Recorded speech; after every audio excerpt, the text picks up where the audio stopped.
What if I told you that 20 of the most powerful medicinal plants in human history are growing wild in your yard, along roadsides, in empty lots, and in places you walk past every single day without noticing? What if I told you that these plants have been used for thousands of years to stop bleeding, heal wounds, reduce inflammation, fight infection, and support nearly every system in the human body? And what if I told you that the reason you've never heard of most of them has nothing to do with their effectiveness and everything to do with the fact that they grow for free, require no prescription, and make you medically independent? Today, we're walking through 20 forgotten medicinal plants with documented healing properties that have been quietly erased from public knowledge. By the end of this video, you'll understand what these plants do, how to identify them, and why their suppression represents one of the most deliberate acts of controlled dependency in modern history. Let's begin. If this is your first time here, welcome. This channel exists to expose plants that make people independent, not from doctors, not from medicine, but from the systems that profit from chronic dependence on pharmaceutical interventions for conditions that can be supported, prevented, or managed with plants that grow wild. We talk about plants that don't need patents, prescriptions, or middlemen. Plants that have been used safely for centuries and then quietly removed from the collective memory. If that sounds like knowledge you want, subscribe now. This is not alternative medicine. This is forgotten medicine, and it's time to remember. Let's start with the first plant on the list, and one of the most misnamed herbs in history. Self-heal, Prunella vulgaris. A low-growing perennial ground cover with purple flowers that's been used for over 2,000 years in European and Asian traditional medicine to treat wounds, sore throats, and internal inflammation. The name is not metaphorical. Self-heal was used to heal by itself, without intervention. It contains rosmarinic acid, ursolic acid, tannins, and flavonoids with documented antibacterial, antiviral, anti-inflammatory, and immune-modulating properties. Studies have shown that extracts of self-heal inhibit the replication of herpes simplex virus, reduce tumor growth in animal models, and speed wound healing when applied topically. It's been used traditionally to treat cuts, burns, bruises, sore throats, fever, and digestive inflammation. It was considered essential in every European household garden until the early 20th century. And then it disappeared, not because it stopped working, but because it was reclassified as a weed. Self-heal spreads naturally as a ground cover. It grows in lawns, fields, and disturbed soil. It tolerates shade, poor soil, and foot traffic. It self-seeds and comes back every year. It requires no care, no fertilizer, and no irrigation. It's classified as a weed. Why? Because it grows where it's not planted. Because it spreads without permission. Because it represents a plant that heals without requiring purchase, prescription, or professional oversight. Self-heal is medical independence in plant form, and medical independence is not profitable. Yarrow, Achillea millefolium, named after the Greek hero Achilles, who allegedly used it to stop bleeding on the battlefield. Yarrow contains flavonoids, alkaloids, sesquiterpene lactones, and volatile oils with documented hemostatic, anti-inflammatory, and antimicrobial properties. It's been shown to stop bleeding, reduce fever, support wound healing, and modulate immune response. It's been used for thousands of years to treat wounds, nosebleeds, heavy menstrual bleeding, fevers, digestive inflammation, and respiratory infections. It was carried by soldiers in World War I to treat battlefield injuries. It was a staple in every European and Native American medicine kit. And it's now classified as a weed in many regions. Why? Because it spreads naturally through rhizomes and seeds. Because it grows in poor soil, tolerates drought, and requires no care. Because it's nearly impossible to kill once established. Yarrow is resilience. It grows on roadsides, in fields, and in places where nothing else survives. And it offers medical support without asking for anything in return. That kind of autonomy doesn't fit into systems built on recurring pharmaceutical sales. Plantain, not the banana. Plantago major and Plantago lanceolata. Broadleaf plantain and narrowleaf plantain. two of the most common medicinal weeds in the world. Plantain contains aucubin, allantoin, mucilage, and tannins with documented anti-inflammatory, antimicrobial, and wound-healing properties. It's been used traditionally to treat insect bites, stings, cuts, burns, respiratory infections, and digestive inflammation. The leaves can be chewed and applied directly to insect stings to reduce pain and swelling. The effect is immediate. This is not placebo. This is biochemistry. Plantain has been used by indigenous peoples across North America, Europe, and Asia for centuries. It was called the white man's footprint by Native Americans because it grew wherever Europeans settled. It followed colonization. It spread everywhere humans disturbed the soil. And it's classified as a weed. Why? Because it grows in lawns, driveways, sidewalks, and compacted soil. Because it spreads without permission. Because it represents a plant that offers immediate medical relief without requiring purchase or processing.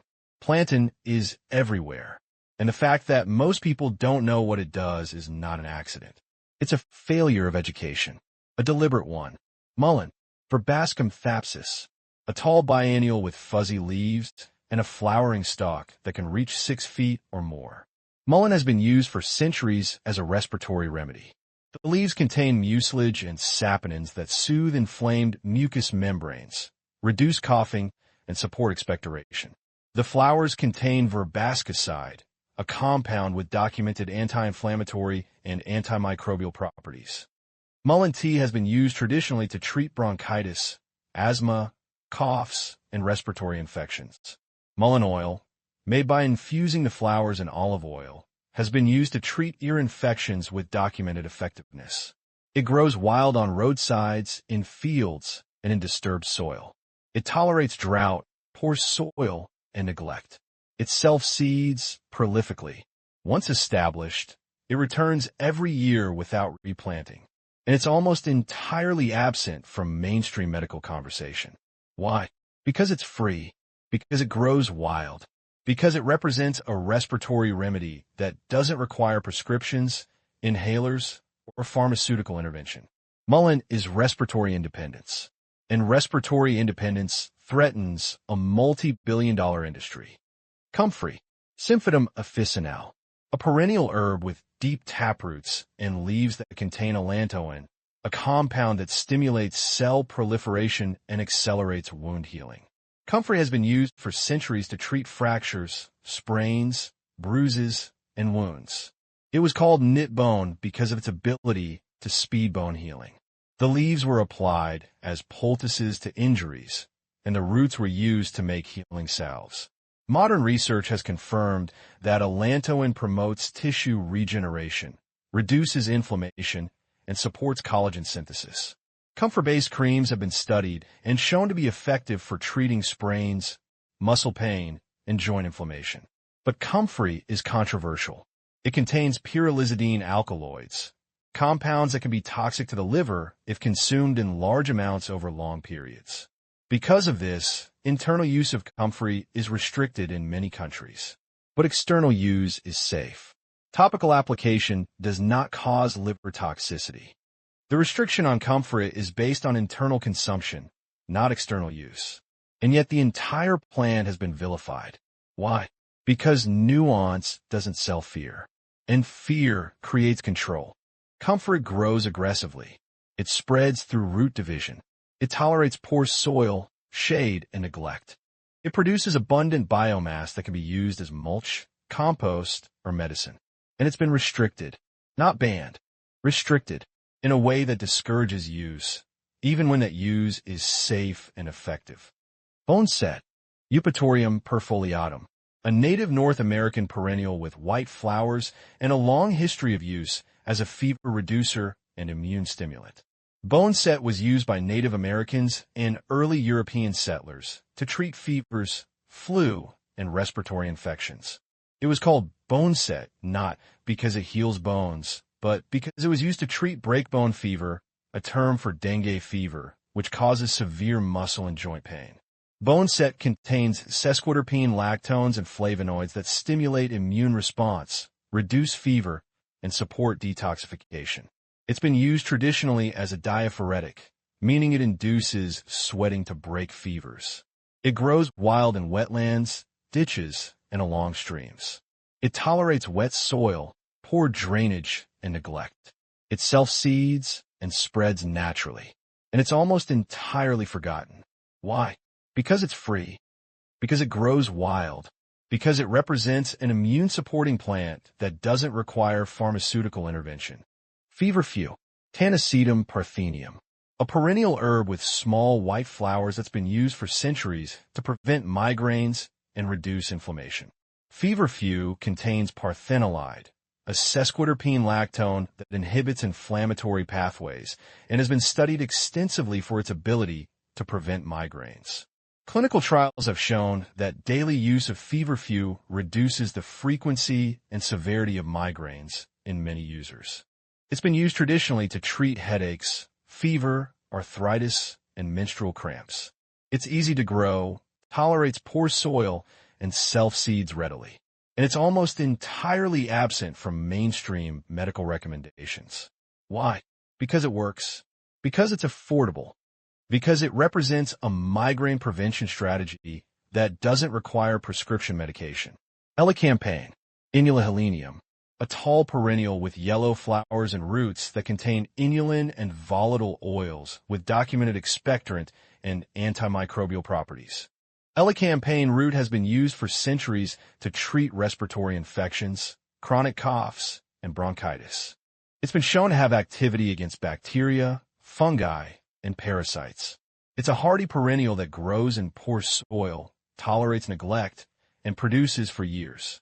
And it's almost entirely forgotten outside of herbalist circles. Why?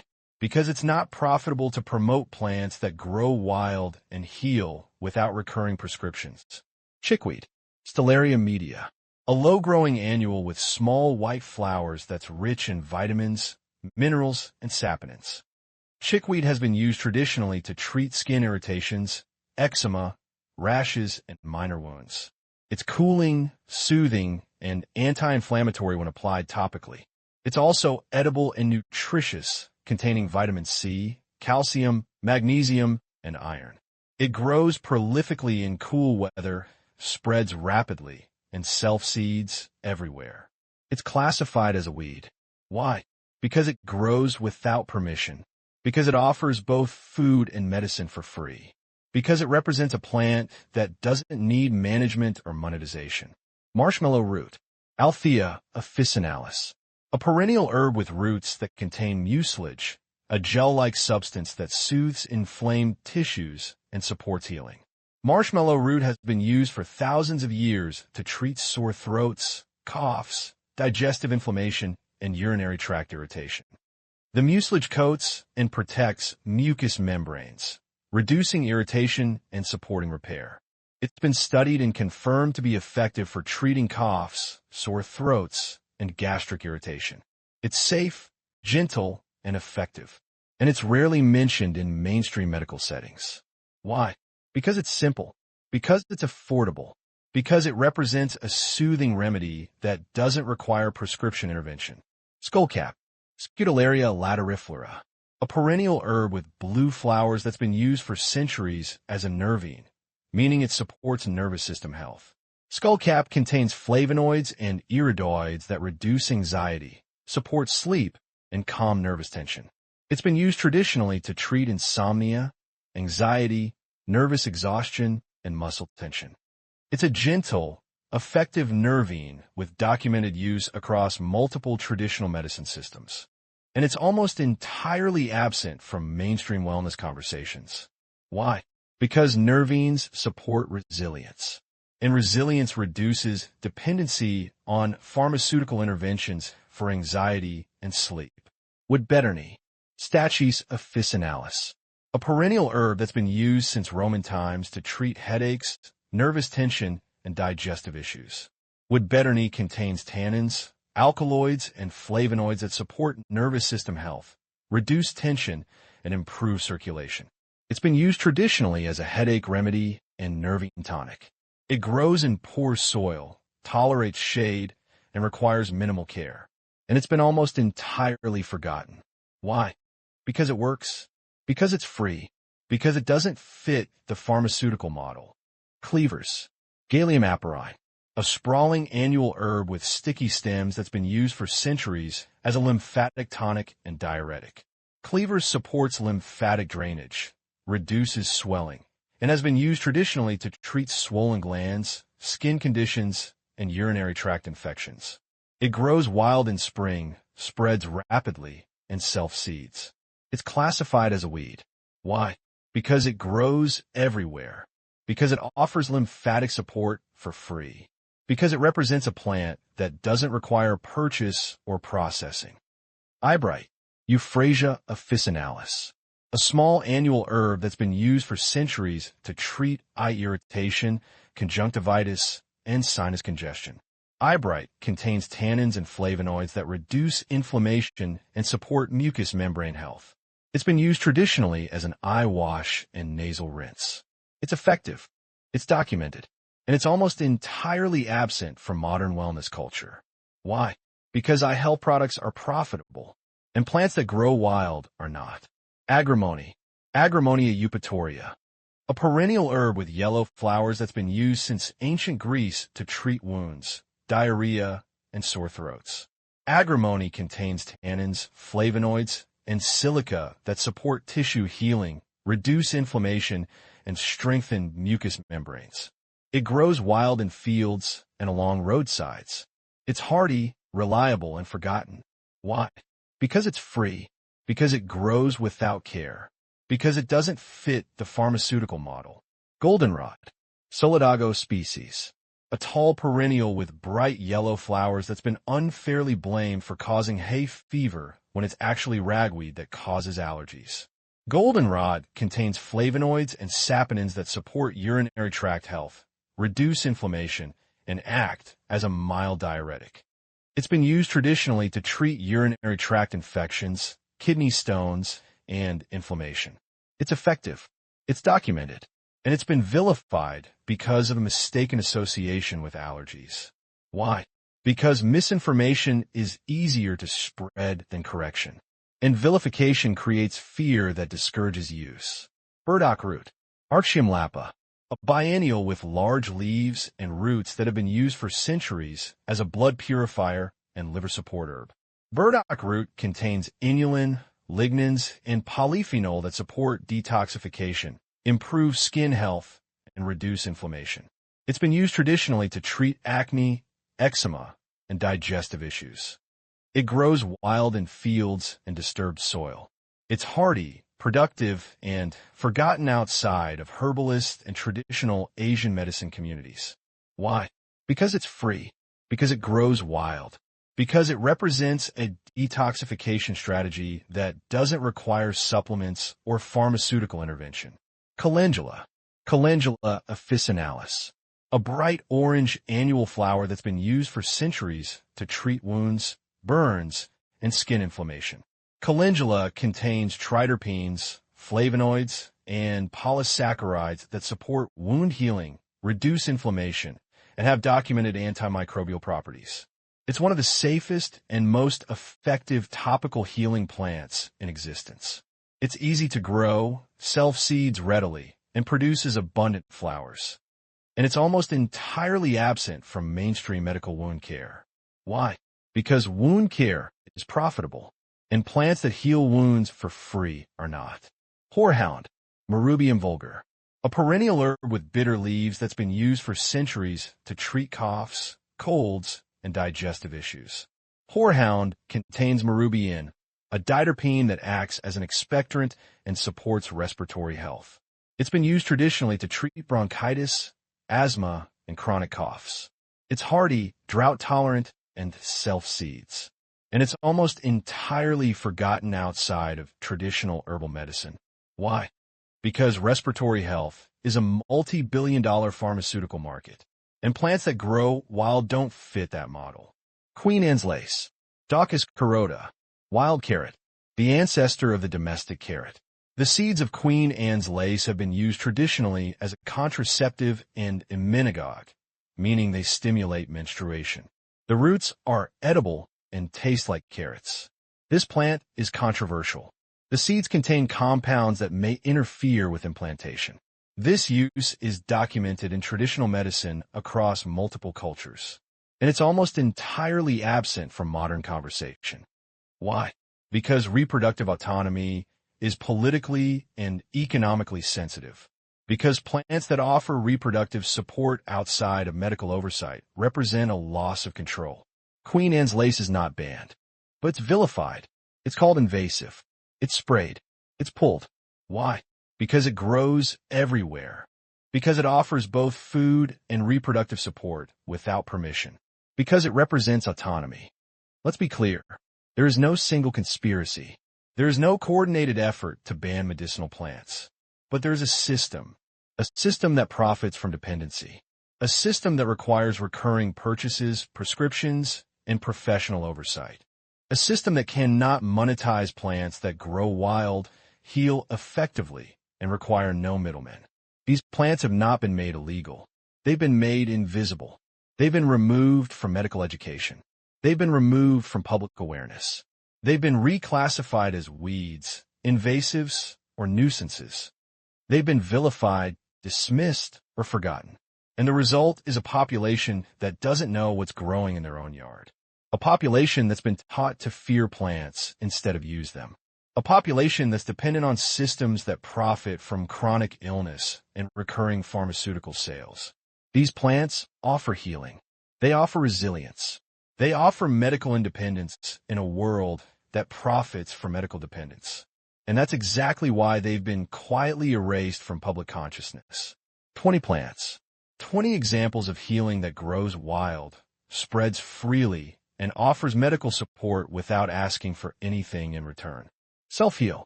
Yarrow. Plantain. Mullein. Comfrey. Boneset. Feverfew. Elecampane. Chickweed. Marshmallow root. Skullcap. Woodbetterny. Cleavers. Eyebright. Agrimony. Goldenrod. Burdock root. Calendula. Horehound. Queen Anne's lace. These plants are not rare. They're not dangerous. They're not illegal. They're forgotten. Deliberately. Systematically. Quietly. But they're still here. Growing in yards, fields, roadsides, and empty lots. Waiting to be recognized. Waiting to be used. Waiting to be remembered. If you learn to identify even one of these plants, you've reclaimed a piece of medical knowledge that was almost lost.